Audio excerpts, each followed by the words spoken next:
صلواتك علي وعلى آبائي في هذه الساعة وفي كل ساعة وليا وحافظا وقائدا وناصرا ودليلا وعينا حتى تسكنه أرضك توعا وتمتعه فيها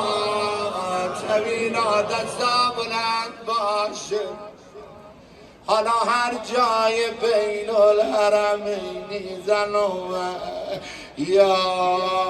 صاحب زمان یا بابا یا صاحب ماشاءالله الهی مادم بیای کربلا یا صاحب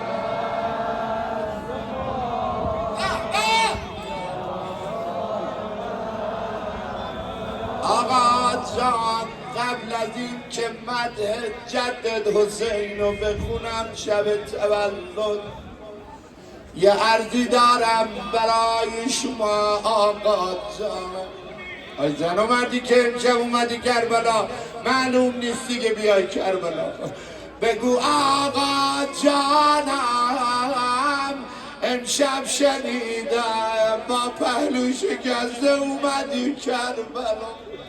باریکلا باریکلا به دلهای آماده به دلهایی که اسم حجت خدا میاد گریه میکنه بگو آقا جانم آمادی بگم من چه روزه نخوندم بگو آقا از یه چیزی میترسم چی حاجی از این که دیگه نیام کربلا به خدا قسم منی که هر شب جمعه میام منم میترسم یا صاحب از زمان آقا شنیدم امضای کربلا دست توی آقا جان